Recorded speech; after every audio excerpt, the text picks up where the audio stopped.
ada kaitan dengan management, ada kaitan dengan chemistry.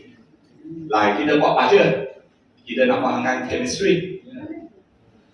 Pertanyaan adalah biotech. Kalau you tak tahukan biotech, itu pokok member sakit, pokok itu member mati. Member dulu ni orang tak payah taruh baja, sekarang taruh baja. Dulu tak payah baja, hasil tinggi. Sekarang taruh baja, hasil rendah. Kita nak fahamkan apakah biotech di dalam kita punya tanah. Kita nak fahamkan cuaca. Saya sangat suka research itu cuaca ni. Itu pun sebab itu cuaca yang jadi saya faham. Bila saya sudah faham cuaca, kita baru boleh buat pertanian. Akan program kita, part 1 company profile presentation saya dan part 2 career talk oleh saudara Arfan. Okey. Jadi seperti yang tengok sini, Sabah Foods Hybrid Fertilizer Sendirian Berhad, kalau boleh baca di situ, kami adalah satu anak joint venture company di POIC. Okey. Ini sedikit sebanyak struktur company. Dah nampak kan? Dah nampak bahkan, tapi yang saya bagi ucapan yang bagi okay, daripada di Kentucky, Cocoa Shell, Coffee Drag, Rice Bran dengan Palm Kernel Cake yang hari ini kami gunakan untuk organik di kilang kami, Palm Kernel di Kentucky dengan kompos. Yang lain ini yang macam Cocoa Shell, Coffee Drag, Rice Bran ini kurang supplier. Jadi kami gunakan untuk organik di Kentucky, Palm Kernel dengan kompos. Okey, itu elemen yang kedua. Dan yang terakhir ada beneficial microorganism. 3 dalam 1 itu ada chemical, organic dan microorganism. Apa tu beneficial microorganism? Di dalam baja kami, ini sebenarnya dia ada banyak, tapi ini antara yang untuk mengikat itu baja tu. Jadi dia bukan menjaga pokok, tapi dia jaga juga tanah. Dia bagi juga manfaat kepada tanah. Okey. Dan dari segi leaching test, kami low, dorang high. Dari pH test untuk penyakit, kawalan penyakit, dan ada satu soil amendment. Okay, ini produk kami ya. Ini tujuan zeolite ini supaya bila dia ditabur, dia akan kurangkan pembebasan amonia tu ke macam kalau hujan kan, dia zeolite di situ supaya amonia tu kurang dibebaskan. Jadi senang tanah akan serap lah amonia daripada baja tu. Saya Encik Olindus channel sebelah sana. Okey, yang mana dia punya channel ni sekarang hangat lah. Hangat. Kasih. Boleh. Tidak masalah. Terima kasih. Nanti sejalingnya nanti kami share di Facebook. Boleh, Pak. Oke, nama saya Alexandra Sedarius.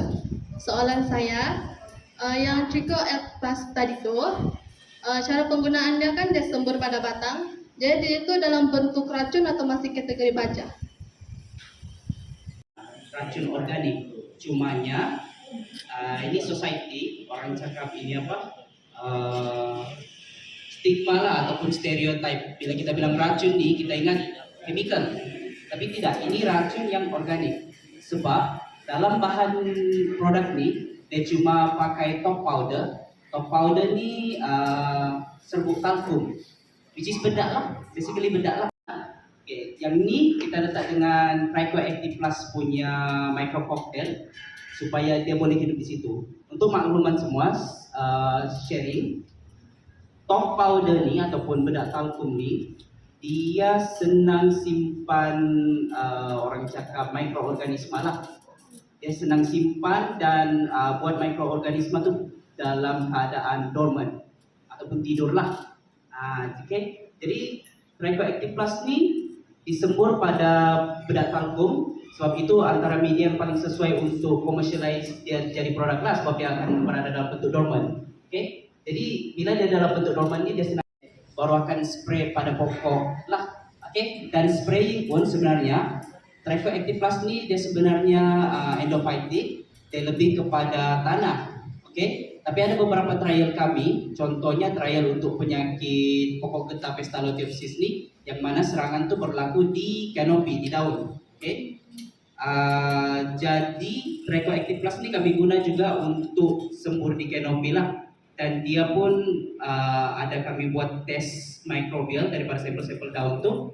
Tricoactive Plus ini apa nih? Trichoderma nih, dia boleh hidup juga di dalam tisu-tisu daun tuh lah.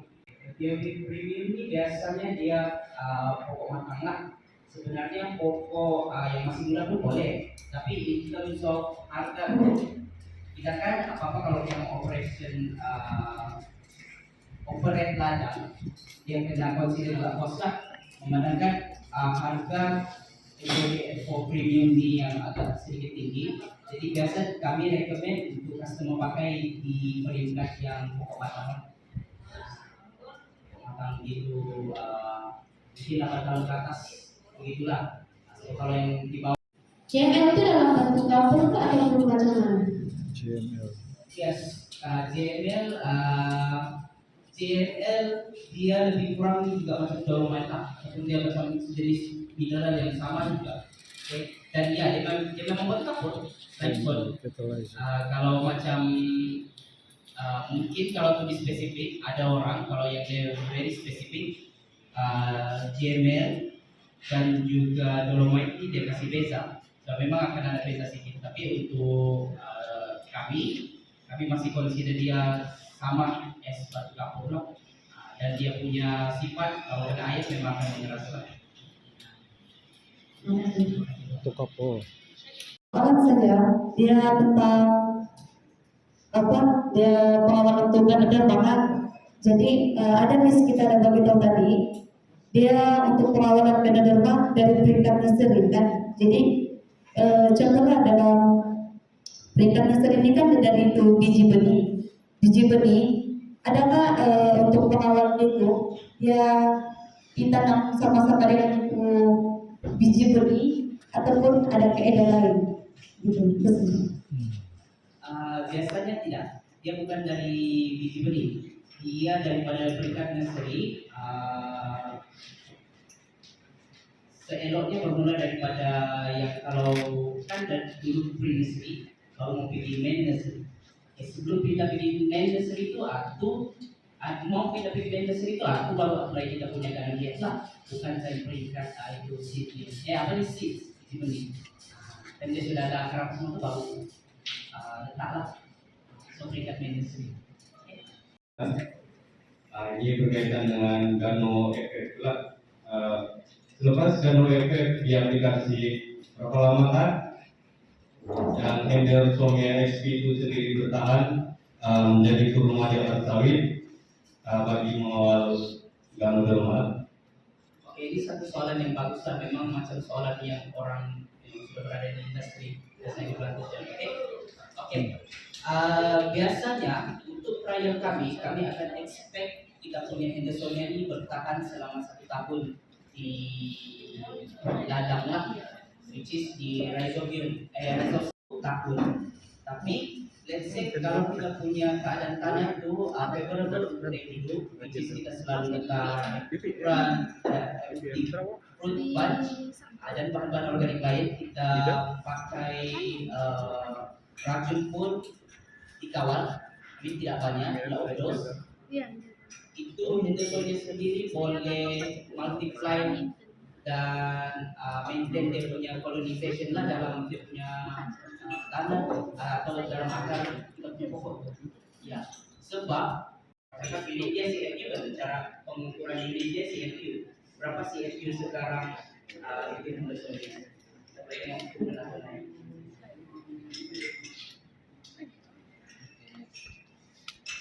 Dengan baja lain yang ada di pasaran. Dari segi romen kami ada chemical, organik dan ada lagi added value seperti microorganism. Tiga dalam satu lah. Ada baja lain yang di pasaran selain kira kompetitor lah kan. Orang mungkin cuma hasilkan chemical sahaja. Okay. Dan binders meningkatnya kalau kami gunakan organik Kalau di luar mesti gunakan kaulin. Tahu bahkan kaulin? Nah, kaulin ini tanaman yang dia ikat itu banyak. Dia macam dia tidak memberi manfaat pun kepada pokok atau tanah. Sebaliknya kalau baja kami gunakan organik untuk mengikat itu baja tu. Jadi dia bukan saja menjaga pokok, tapi dia jaga juga tanah. Dia bagi juga manfaat kepada tanah. Okey? Dia ada tempat bustannya.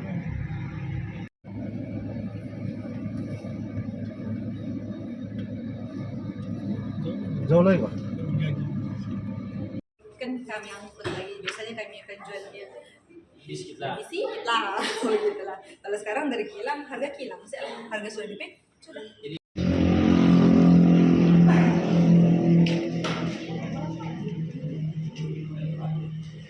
Dan kedua sudahlah untuk lawatan kilang, seperti yang saya sudah brief tadi, kita akan tengok tayangan video keselamatan diikuti dengan sepatah dua kata daripada safety officer. Benar. Ya, tampil mana? Roku ada, tawa ada nggak? Makan kartu ada nggak? Angkat tangan, laga tuh. So, apa yang tadi saya baru tahu, kali ini ada event ini adalah student-student dari pertanian kan? Pertanian. Ya, adalah. Bila siapa mungkin ada kerja ruangan kan? Dah ada pulang kerja, jawab. Don't shine. Angkat tangan. Ya. Mana si Firdaus? Press. Jawab kompres. Oke, saya cakapkan. Mungkin tuan atau guru-guru semua cakap dengan cara mungkin ada beza dengan saya sikit. Oke, mungkin ada beza sikit lah. Pertanian, apabila saya umur seperti of you, which means 30 years ago, 30 years ago, saya guru, sudah. Kalau you tak belajar betul-betul, you pergi buat pertanian. Kalau you tak rajin, you pergi buat pertanian. Kalau you tak betul-betul fokus apa yang guru cakap, you pergi buat pertanian. Pada 25 tahun dahulu, semua guru bagi kita punya satu mindset. You tak rajin, you tak smart, you ground sikit ni orang, you belajar pertanian. Wah, masa tu bagi saya itu impact very negative. Sangat negatif. So when after I graduate from a secondary school, saya tidak pernah pergi minta kerja itu kelas yang pertanian. Langsung tidak pernah. Saya pergi pilih apa tahu? Betul study computer science, programming. Panas. Ya. So semua cakap computer science ni paling susah, paling pandai ni orang pergi buat, pandai matematik, pandai programming ni orang pergi buat ya. Tapi you tahu lah, bila saya graduate kali itu computer science, saya langsung tidak pergi apply any kerja kaitan dengan computer science. Sebab saya tak nampak, saya sendiri tak nampak itu kehidupan yang saya nak. Kalau computer science ni kehidupan macam mana tahu? Senang tengok lampu mesti tinggi ni. Sebab dia case thinking ni. Itu kehidupan pukul 3 atau bank ni orang atau kilang ni orang call you. Mesti nak jawab. Sebab programming sangat penting. Banker call you sangat penting. So saya langsung nama cari. Lepas tu saya fikirkan, Malaysia top 10 company. Apakah masuk top 10 company? The richest, paling sukses punya company.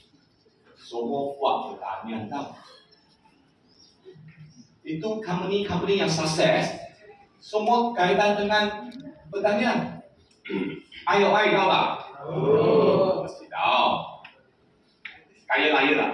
Okay. So lagi siapa? Chadwin, Felda lagi replace. Ya, katakan orang cakap bagi IT ni replace kan. Ada orang cakap bagi itu Alibaba lah, atau siapa replace kan number one. Tapi pertanian dia masih ada di situ sebab itu adalah keperluan human. Itu mungkin cikgu-cikgu yang cakapnya lah. Pertanian kita dah berbuat itu benda untukkan keperluan untuk human. Kita adalah 7 bilion orang. Betul tak? 7 atau 8 bilion orang di dunia sudah. So, itu makanan dari mana? Pertanian.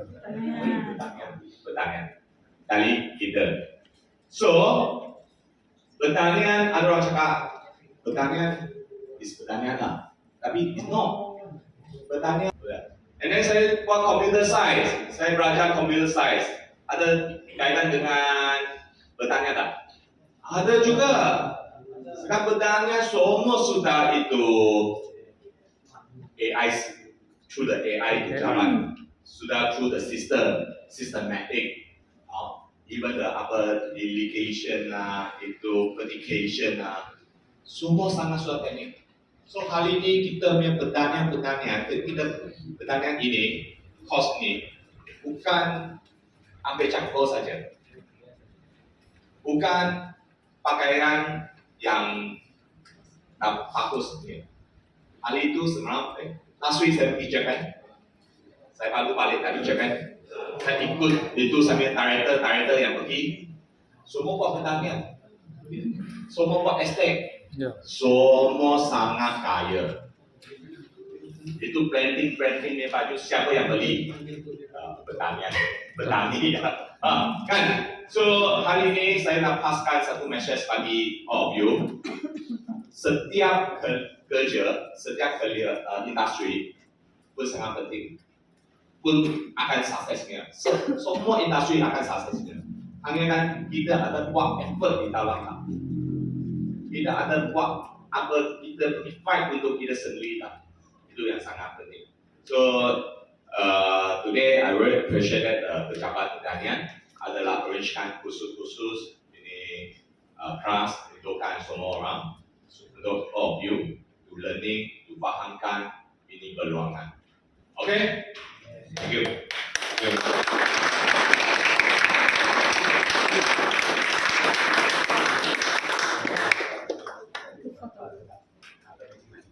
Jadi saya ucapkan terima kasih kepada pengurusi safety briefing video dengan briefing dari our safety officer sebelum masuk kilang.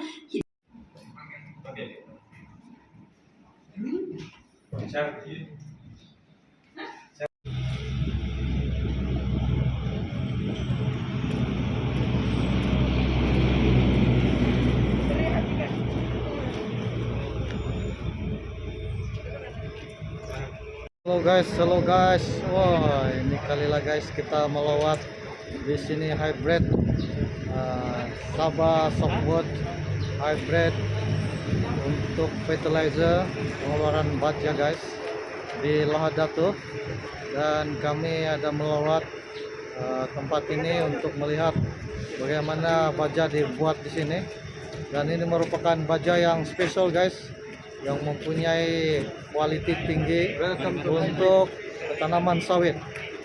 Jadi kita akan masuk di kilang, apakah kaidah-kaidah yang mereka gunakan. Oke guys, lanjut.